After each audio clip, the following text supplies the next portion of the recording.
د نبی علیہ الصلوۃ والسلام اول بیبي دا خدیجه رضی الله تعالی عنها دا په عربو کې د ټولو نه مالدار او پاکبازه ښځه وه. د پلار نوم د دې خویلد و او د مور نوم فاطمه وه. د نبی علیہ الصلوۃ والسلام نه مخکې د دې دوه نکاحونه شوي وو. اوله نکاح د ابو حاله سره شوې وه او د دې نه دوه زامن هم وو. د یو نوم حاله او د دویم نوم هندو او دا دواړه صحابه کرام دی په نبی علیہ الصلوۃ والسلام باندې دواړو ایمان هم راوړی دی. خدا ابو حاله بیا په مکه کې څه جنګ وشو دی په هغې کې مړ شو نو خدیجه رضی الله تعالی عنها کونډه شوله. د هغې نه وروستو بیا دویمه نکاح د عتیق سره وکړه. د هغه نه یوه لور وه چې د هغې نوم هندو. عتیق هم بیا وفات شو دا دوباره بیا کونډه شوله نو دوه زامن او یوه لور ورته پاتې شو. خو د دې سره ډېر زیات مال و او ډېره زیاته یو پاکه زنانه وه. دومره مالداره وه چې کله به د تجارت سامان د مکې نه وړلی کېده بار ملکونو ته بار ځایونو ته نو څومره مال چې به د تمام مکې والو دومره به یوازې د خدیجه رضی الله تعالی عنها دومره دا مالداره وه. مثال په طور چې 1 کروڑ روپو مال به د مکې والو نو د 1 کروڑ روپو مال به د دې ځان له جدا و. د ټولې مکې والو هم مال یوازې د دې سره دومره مالداره زنانه وه. نو چې کله دا کونډه شو په دې پسې ډېرې رشتې را روانې وې. د مکې لوی لوی سرداران چې په دې پسې پیغام لګو چې خدیجه ما سره نکاح وکړه. دارنګې د مکې د لوی لوی سردارانو زامنو پسې هم پیغام د نکاح لګو چې خدیجه مونږ سره نکاح وکړه. خو خدیجه رضی الله تعالی عنها به د نکاح نه انکار کو او د نکاح نه انکار ځکه کو وی بچی مې هم شته مال مې هم شته کور مې هم شته زه نکاح څه شي لکم زما نکاح ته ضرورت نشته دی. د هرې نکاح به دې رد کو. په دغې زمانه کې نبی علیه الصلوۃ والسلام د صداقت او د امانت ډېره لویه چرچه وه. د نبی علیه الصلوۃ والسلام عمر په دغې وخت کې 25 کاله او په مکه کې داسې کور نه و چې هغې ته د نبی علیه الصلوۃ والسلام د صداقت او د امانت خبره نه ورسېدلې.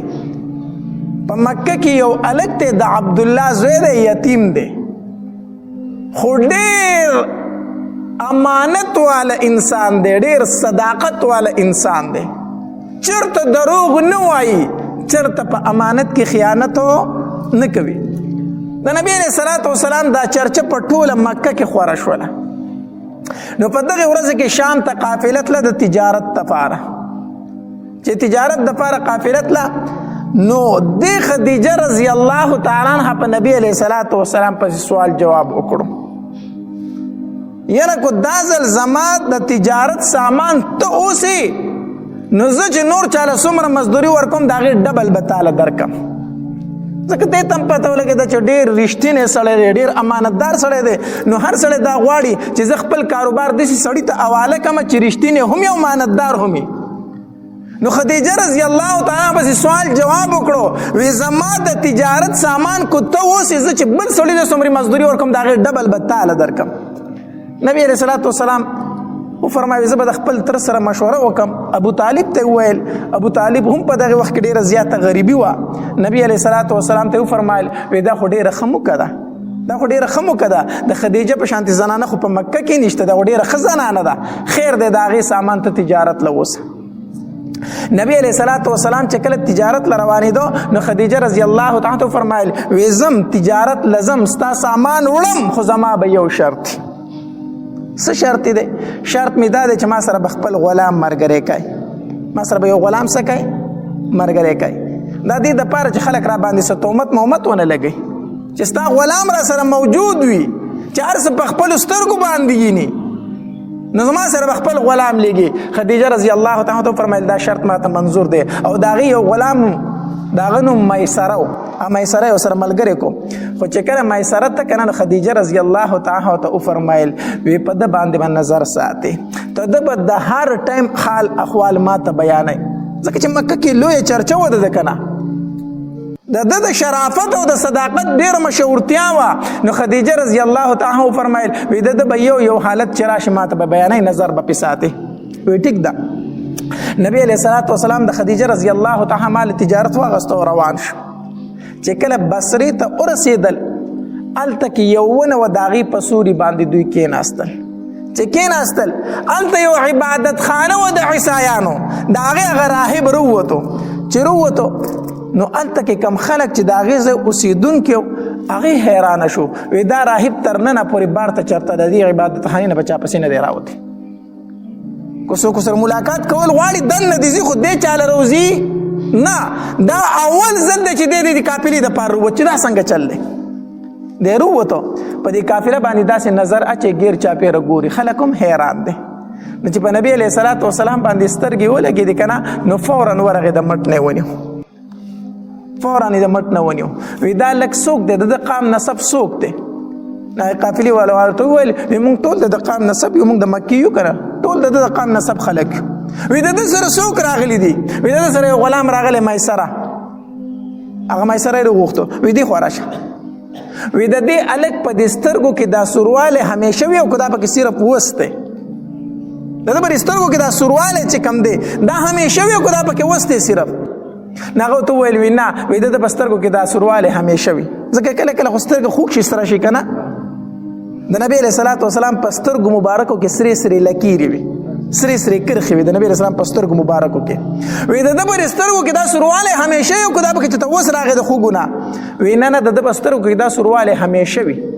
دا به سي همیشه وی نو اغه راهب ویل وی هو داده وی قسم په الله په دې ځای باندې د عیسی علیه السلام نو رسو د اول پیغمبر د چې دې ځای تراغه اول پیغمبر دراغه خلک خیران شو د دې سوي خلک ورته تاسو څنګه پیژندو وی تاسو چې په پوری غونډکۍ باندې راخکاره شوي ما د خپل عبادت خانه نه قتل داسې ګټه داسې ونه نه وچې ته سجده نه کړی ما د خپل عبادت خانه نه قتل تاسو په دغه غونډکۍ چې روانو تاسو طرف ته بهونه سجدي کولې نو ما چې په دې قافله کې څه چل شته دي بیا داسې ناستو خلکو ته اله وګورئ وی نور کم طرف ته دی او سورې کم طرف ته دی نبی علیہ الصلوۃ والسلام داسې بارته ورغه نو چراغ نو زر ته خلکو هغه ځای د سوري لاندې کو چې سوري لاندې کو د چراغ د راهب لا ولاړو نو د په غرمو نبی علیہ السلام کېناس چې په غرمو کېناستو نو د ونی چې کم سورې هغه په تاویدو شو نو خلک پرې خو د نبی علیہ السلام سورې کو وی وګورئ د ونی سوري ته کم طرف ته روان دی دا کوم طرف ته روان دی مې سره دا خبره د غلطه سکړه نوٹ کړه دا بیا لک مخ کې لاړو الته کې د نبی له صلوات و سلام په کاروبار کې د یو تن سره لګ جګړه شو په کاروبار کې داسې راځي دا شی د سراکا خو خبرې لګ وړي دي چې وړي دي هغه سره ورته وي ته په لات او په منات او په عزا باندې قسم وکړه چې دا خبره داسې ده نبی علیہ الصلوۃ والسلام ورته فرمایل زه نه په لات قسم کوم نه په منات قسم کوم نه په عزا قسم کوم زه صرف په یو رب قسم کوم چې دا ول سړی حیران شو وی ست په لات او منات قسم نه کوي وینا وی دا خو ته هغه خبره کوي چې کوم خبره به عیسی علیه السلام کوله دا خو ته هغه خبره کوي بهر حال د تجارت چې کوم سفر او هغه وشو نبی علیہ الصلوۃ والسلام په دې تجارت کې دومره ګټه وکړه چې مخکې به څومره کېده داغه دوچند وکړه نو چې قافله راتله مکه مکرمه طرف ته چې مکه ته راتله نو دا میسره غلام لګ مخکې د دوی په تلواري کې راغی ځکه یو تن به مخکې مکه ته په منډه راته چې تاسو د تجارت سامان چې د قافله چې در روانه ده راځي شي ده نو خلک به ورله مخې ته وروت په انتظار به وته نو دا میسره مخکې مکه ته راغی نو خدیجه رضی الله تعالی ته فرمایل وستا قافله را روانه ده او ډیر زیات تجارت مو کړو او ډیر غټه مو را روانه کړې ده نو خدیجه ورته ویل وی ګټه خو یو طرف ته خو کمالک چې در سره تللی هغه محمد صلی الله علیه وسلم داغه څه حالت ته خو مولوی په هغه نظر ساتي نو هغه ورته د راهبه قسم وکړه غټولي خبري ورته وکړي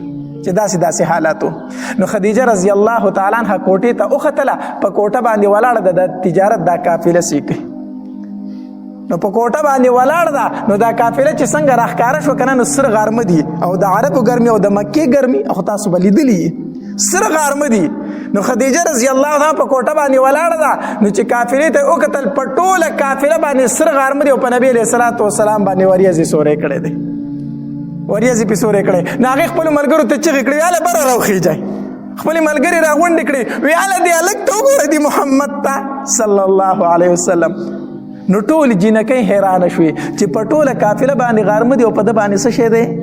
سوری دی. چې راله د خدیجه رضی الله تعالی په زړه کې دا یو تمنا پیدا شوه، دا یو خواهش پیدا شو چیرې ما د ده سره نکاح وکړلی او نبی علیه صلات وسلام ته چې کومه مزدوري ښودلې وه د هغې نه ورله نورم زیاته ورکړه ده، د هغې نه نوره زیاته مزدوري نبی علیه صلات وسلام له ورکړه. څه ورځې تېرېدي نو د خدیجه رضی الله تعالی عنها په نبی علیه صلات وسلام پسې پیغام د نکاح ولیکو. یا هغه چې د مکې لوی لوی سردارانو لوی لوی خلکو دا غوښتله ده چې د خدیجه سره څه وکړي؟ نکاح وکړي. ځکه دې دومره پاک ژوند تېرو په د خپل کوڼوالي کې چې دا په طاهري نوم سره مشهوره وه. طاهره پاکه ښځه، پاکه ښځه. زموږ معاشره کې هم چې یو کونډه ښځه پاک ژوند تېري نو ټول خلک یې صفت کوي که نه. دې داسې ژوند تېرو، داسې د پاکوالي ژوند په هغې معاشره کې چې دا په طاهري نوم سره مشهوره شوه چې دا یو ډېره پاکه زنانه ده، پاکه زنانه. نو هر سړي غوښتله چې دې سره څه وکړي؟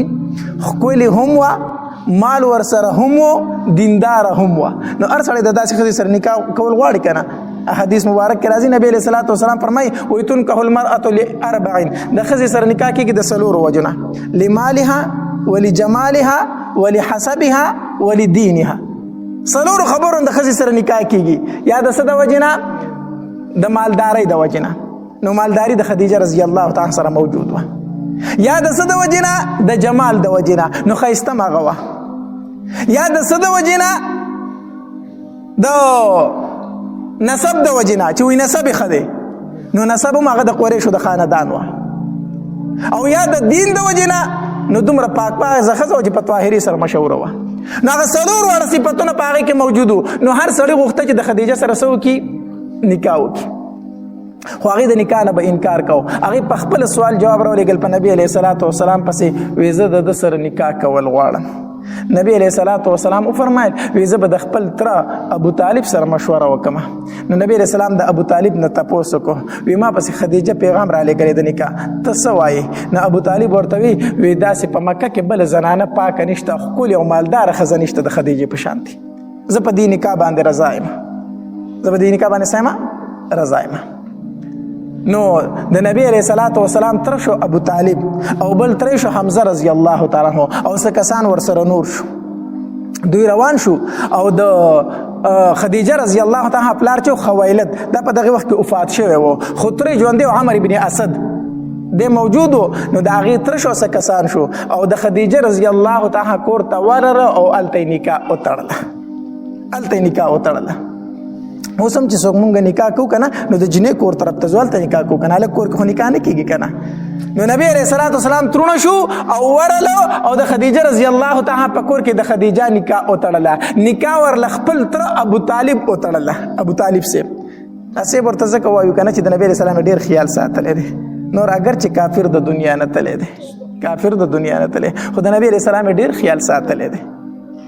نو دغه ابو طالب صاحب د نبی علیه الصلاۃ والسلام نکاح وتړله او چې د نکاح خطبه ویله ډېره عجیبه خطبه وویله، ډېر عجیبه خطبه ویله. وی زما وراره محمد چې دی داسې هلک دی چې په مکه کې داسې هلک موجود نه دی، د هغه د صداقت او د امانت اقرار زه نه کوم، ای مکې والو تاسو یې کوئ. ځکه چې نبی علیه السلام خو په دغه وخت کې لا پیغمبري نه وراغلي نو ټولو یې عزت کو. دا خو چې هغه پیغمبري لا اله الا الله اظهار وکړو خلک یې دشمنان شو، بیا دشمني شروع شوه. نو د هغه د صداقت او د امانت تاسو ټول اقرار کوئ. او زما وراره چې دی دا د مکې دپاره داسې دی لکه یوه چترۍ، یوه چترۍ ده د مکې دپاره. د خپل وراره ډېر صفتونه په خطبه کې وکړو. وی زما د وراره د زړه میلان هم خدیجې ته دی او د خدیجه د هم د زړه میلان زما وراره ته دی. دواړه غواړي چې موږ د یو بل سره نکاح وکړو، لہذا د دوی دواړو موږ دا نکاح تړو. دا خطبه ویل او د نبی علیه الصلاۃ والسلام صفتونه پکې وکړو. نو دغه نبی علیه الصلاۃ والسلام اوله نکاح د خدیجه رضی الله تعالی نکاح دا چا تړلې وه؟ د نبی علیه السلام تر ابو طالب د ورله نکاح وتړله. نو نبی علیہ الصلوۃ والسلام بیا خپل کور ته راغی. د نبی علیہ الصلوۃ والسلام خپل کور چې دی دا اوس هم موجود دی مکه مکرمه کې. ابو جهل حمامونو طرف ته چې لاړ شي هغې ته مخامخ دا د نبی علیہ السلام د پیدایش کور دی ښه. خو سیمټي دیوالونه دي اگر چې په هغې شکل باندې نه دی. اوس خو سیمټي دیوال خو ځای دغه دی اوس یې پې مکتبه جوړه کړې ده. مکتبه تاله ورته پرته یو پولیس دو ورته مخې ته ولاړي. دا د نبی علیہ الصلوۃ والسلام د پیدایش کور دی. الله دې مونږ ټول بوزي. دا د نبی علیہ السلام خپل د پیدایش کور دی. دغه ابو جهل حمامونو ته چې لاړ شي مخامخ په وګوري دا کومه مکتبه چې د نبی علیہ السلام کور دی د پلار کور دغه دی. او د خدیجه رضی الله تعالی کور چې و که نه نو دا د مروه ډیری سره باب المروه باندې چې وځي که نه طوافونه پوره کړي نو بیا به د مروه په هغې دروازه باندې اخوا وځي. نو په دغې ځای سره د خدیجه رضی الله تعالی عنها کور و. نو ورله نکاح وتړله او نبی علیه السلام خپل کور ته راغی. بیا خدیجه رضی الله تعالی نبی علیه السلام ته وفرمایل وی ته راځه زما دا کور ستا دی. خپل کور بیا چاته ورکو؟ نبی علیه السلام ته ورکو. نو نبی علیه السلام بیا د خدیجه رضی الله تعالی کور ته ورغی. نو نکاح د نبی علیه السلام د خدیجه رضی الله تعالی عنها سره وشوله. بیا چې کله نبی علیه السلام غار حرا ته بتو نو د ځان سره به ستوان وړو. ستوان غالبا چې د جوار مونږ وړو کو ګوړه پکې اولړو کنه دې ته ستوان ویلی شي. خو هغې به وربشې وړې کړي او په هغې کې به یې ګوړه اولړل دا ستوانو د هغې. نو نبی علیه السلام به د ځان سره هلته ستوان وړو.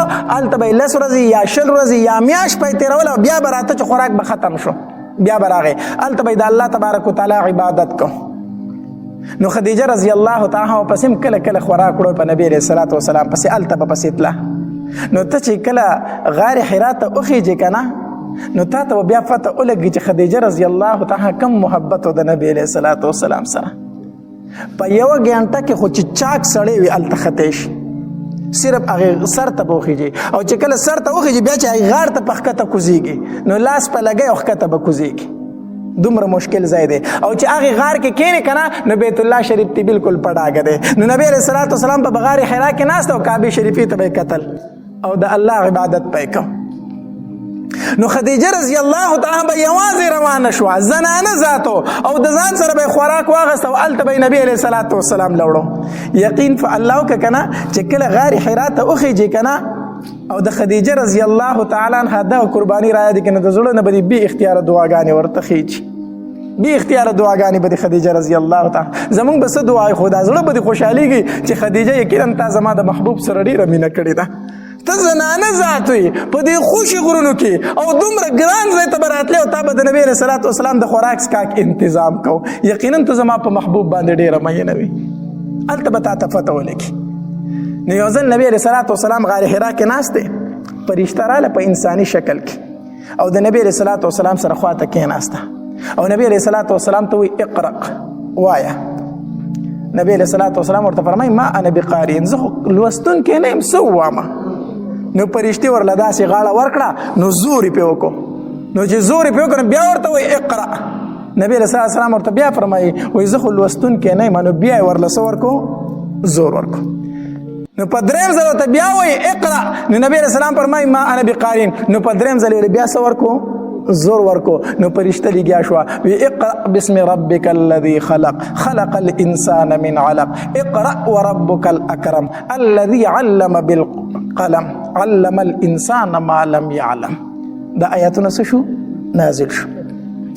نبی علیه السلام د هغې ځای نه راپاڅېدو او یېرېدلی دی خو ډېر زیات یېرېدلی دی ځکه چې فرشته راله او بیا چې د انسان له غاړه ورکړي او زور وله ورکړي نو نبی السلام باندې ډیره زیاته ایره وه.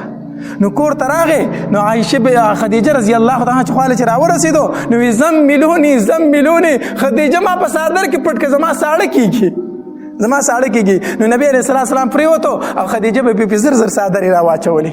نو چې لږ ټایم وشو که نه او نبی علیه السلام لږ ګرم شو او غیرت یې لاړه نو سر یې ښکاره کړو وی خدیجه زه یېرېږم چې زه به مړ شم زه به څه شمه مړ شمه زه دا برداشت نشم کولی زه یېرېږم. نو خدیجه به ورته فرمایي وایي کله زما محبوبه داسې چېرته نشي کېدی ته د خپلو خپلوانو سره خپلولي پالې ته بربنډو ته جامې ورکوي، ته د یتیمانو په سر باندې لاس ږدي، ته د بوج وړونکو سره بوج اوچتوي.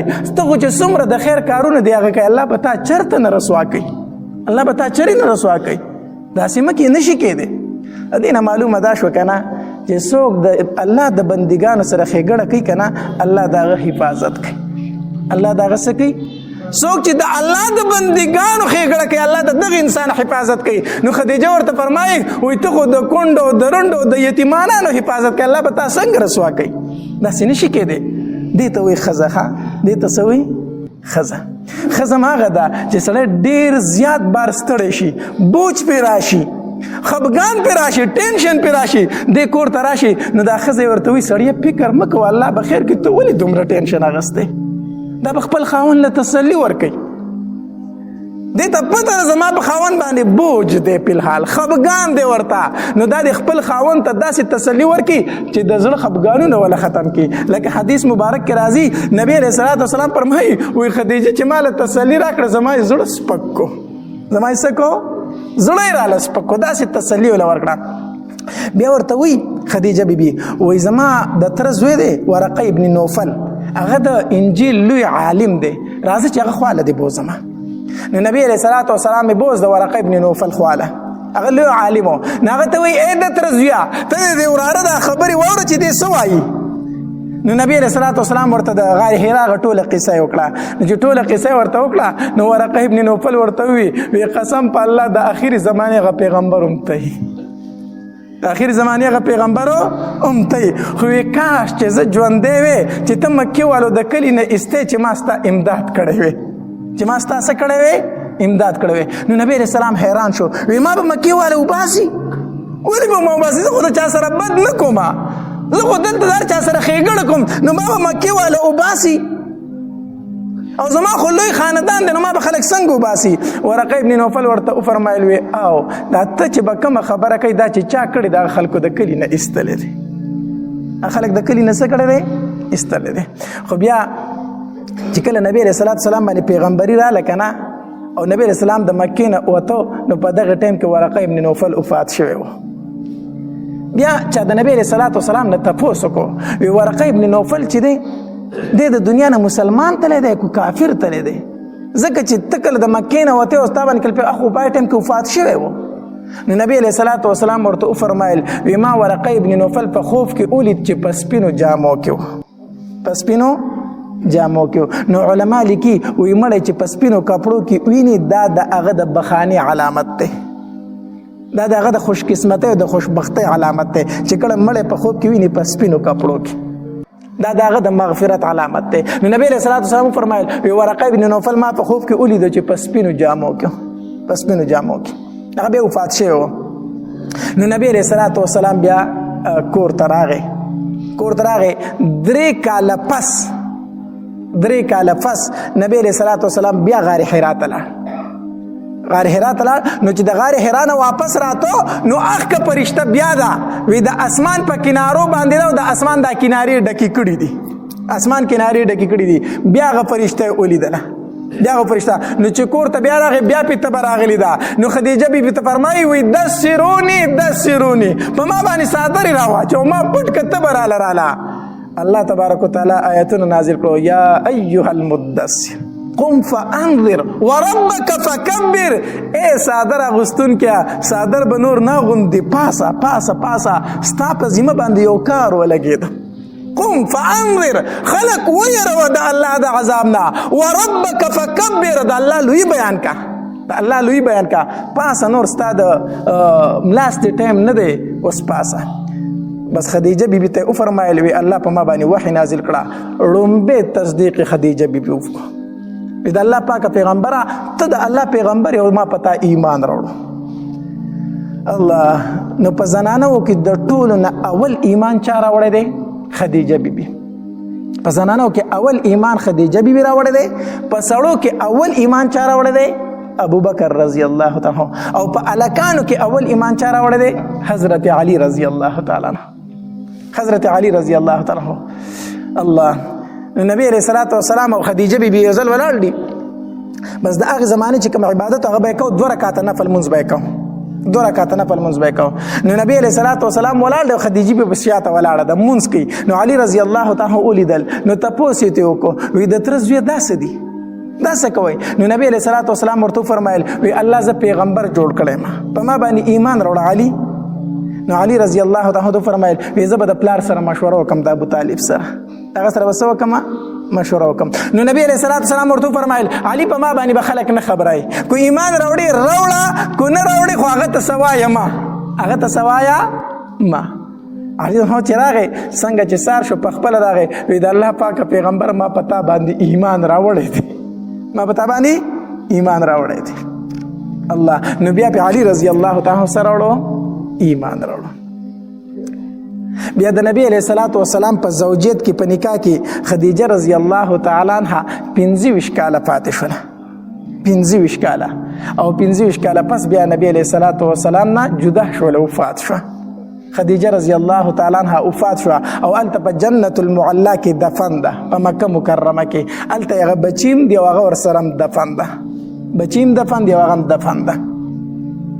نو الته بیا دفن شو او په کم کال چې دا وفات شو، نو نبی علیہ الصلوۃ والسلام پس دومره خپاو کنه چې هغه کال ته عام الحزن وي.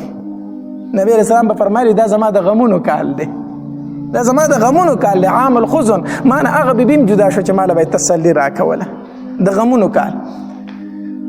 د نبی علیہ الصلوۃ والسلام سره ډیره مینه کړې ده او د دې فضائل یو ځل دی نبی علیہ الصلوۃ والسلام په غار حرا کې وو او دی نبی علیہ الصلوۃ والسلام له خوراک راغسته او غار حرا ته ختله. جبرئیل امین راغی او نبی علیہ الصلوۃ والسلام ته فرمایل اذا الله پاک پیغمبر خدیجه را روانه ده او تعالی د خوراک لوخي راغسته دي، خوراک ل راغسته. خدای الله پاک پیغمبر چې کله ستا خواله راشي کنه نو زما سلام پې مو وایا، او الله تبارک وتعالى فرمایي چې زما سلام پې مو وایا. الله فرمایي چې په خدیجه زما سلام وایا، او جبرئیل امین وی زما سلام پې مو وایا. نو چې خدیجه رضی الله تعالی نو نبی علیہ الصلوۃ والسلام ورته په مسکا شوې، خدیجه پتا باندې الله او جبرئیل علیہ الصلوۃ والسلام سلام وای، پتا باندې سلام وای. الله نبی علیہ الصلوۃ والسلام سره ډیره زیاته مینه و. عائشه رضی الله تعالی فرمایي وی نبی علیہ الصلوۃ والسلام په اکثر مجالسو کې د خدیجه ذکر کو. نو مال په غوسه راتله، وی هانه کې ما خدیجه لیدلم نو وی ځکه چې هغه وفات کېده نو زلا پیدا شوم نو ما خو بیا یو مخ کې بنای تیر شوی وکنه، وی مال په غوسه راتله چې د خدیجه ذکر کو. امام ورته چې الله پاک پیغمبر چې دغه بوډۍ نه ما سیوا بل څوک نشته دی. وی نبی علیہ الصلوۃ والسلام راته فرمایل چې عائشه خدیجه وکنه، یقینا هغه شانتی بل څوک نشته دی. عائشه ستا خلکو چې په ما باندې خشاکونه راته اول، ستا خلک ما ته دشمنی ته ولاړو، نو مال به تسلی خدیجه راکوله، د دې خور و دغه حالانو مخاله د دې خبرې او د خدیجه بیبي خبرې یو شانتی وي. نو عائشه بي فرمایي وي دا نبی علیہ الصلوۃ والسلام په کټ کې داسې ډډواله او خپې فکر پروتو. نو بار خاله خبرې وکړي، نو چې خاله خبرې وکړي نبی علیہ السلام فورا را پاسید په کټ کې نه کې ناستو. ایماته چې عائشه چې د خاله خبرې نه دي، ایماته چې او د الله پاک پیغمبر د خاله خبرې دي. نو نبی علیہ الصلوۃ والسلام سره داسې ټیټ کول خپه غونته کې ناس. خدیجه رضی الله تعالی عنها یاد شو چې کله بم پکور کې پخلې وشو نو نبی رسول الله سلام په دې د پتند سره اوچت کو، او چې د خدیجه بیبي څومره ملګری وي کنه، زنانو خپل ملګری وي ځان لکنه. پس د مرګ داغي نبی رسول الله سلام په داسې یو پتون روچت کو، وی به چې د خدیجه مرګرو لدا وسی، پس د مرګ داغي مرګرو لبیدا لګل توخپې به ولې لګل. دومره ور سره د نبی علیہ الصلوۃ والسلام مینه و، د دې سره دومره ور سره مینه و. الله یو ځل د نبی علیہ الصلوۃ والسلام زوم دی ابو العاص، او په دې باندې د نبی علیہ الصلوۃ والسلام مشرې لور زینب رضی الله تعالی واده و. نو د په غزوه بدر کې گرفتار شو، ځکه چې د کافرو په ټیم کې د کافرو د طرف جنگیدو نه د گرفتار شو. چې کله گرفتار شو نبی علیہ الصلوۃ والسلام او فرمایل وی هر قیدی د خپل فدیه راوړي مونږ به آزاد کو. نو قیدیانو مکه مکرمه ته سوال جواب ولګل، مونږ له پیسې راولېږي، مونږ قیدیانو چې مونږ آزاد کی. نو هر رشتہ دار به د خپل رشتہ دار د لپاره پیسې را لګل، هغه به سکاو آزادو. نو د نبی علیہ الصلوۃ والسلام لور چې زینب رضی الله تعالی عنها هغه د خپل خاوند ابو العاص لپاره فدیه راولېګله. نو فدیه چې را لګل نو د غاړي امیلی وو، هغه راولېګو وی دا زما بابا ته ورکه و ورته چې زما خاوند را سات کی. زما خاوند را آزاد کی. نو نبی رسول الله صلی الله علیه وسلم له یو قدی فدیه راتله هغه به آزادو. نو د ابو العاص فدیه رااله چې فدیه رااله د نبی رسول الله مخې ته داسې امیل کې خوده شو. د الله پاک پیغمبر دا ستا د زوم د ابو العاص فدیه د ستا لور زینب را لېږلې ده وایي چې زما خاوند را آزاد کا. نو نبی رسول الله هغه امیل داسې په لاس کې راواغسته که نه نو داسې په لاسو کې اړه وراړو د سترګو نه یې اوښکې بهېدې ژړلې ورته دا هغه امیلو چې کله زینب رضی الله تعالی ودېده که نه نو خدیجه رضی الله تعالی د خپلې غاړې نه راکوز کړو دې ته یې واچو نو چې نبی رسول الله صلی الله علیه وسلم هغه امیل راواغست داسې په لاسو کې اړه وراړو د سترګو نه یې اوښکې بهېدې ژړلې ورته. نو صحابه کرامو ترې نه تپوس وکړو د الله پاکه پیغمبره کو ته چېرته په دې فدیه باندې خپئ نو خیر دې موږ به د ابو العاص نه نالو که هغه به هسې آزاد کو. نبی علیه الصلاة والسلام فرمایلي نه زه په دې خفه نه یم چې دا د ابو العاص فدیه ده خو زه په دې باندې خفه یم چې دا هغه امیل دی چې خدیجې زینب ته ورکړی و. زما بیبي خدیجه دا زینب ته ورکړی و. نو ما ته هغه ټیم رایاد شو چې کله هغې د خپلې مرۍ نه کوزه وه دې ته اچم ما ته هغه ټیم رایاد شو وی نه دا په فدیه کې راغلی دی دا به زه منظورومه دا ما په فدیه به بیت المال کې کېغو د مسلمانانو حق دی او ابو العاص آزاد کوي. ابو العاص څه کوي؟ آزاد کوي. بیا هغه مسلمان شو ابو العاص رضی الله تعالی عنه صحابي ته بیا جوړ شو. دا د نبی علیه الصلاة والسلام اوله نکاح وه د خدیجه رضی الله تعالی عنها سره او دا د نبی علیه السلام اوله بیبي وه او د دې په ژوند کې نبی علیه السلام دویمه نکاح نه وه کړې چې کله دا وفات شو بیا نبی علیه الصلاة والسلام نور نکاح ونه کړي دي.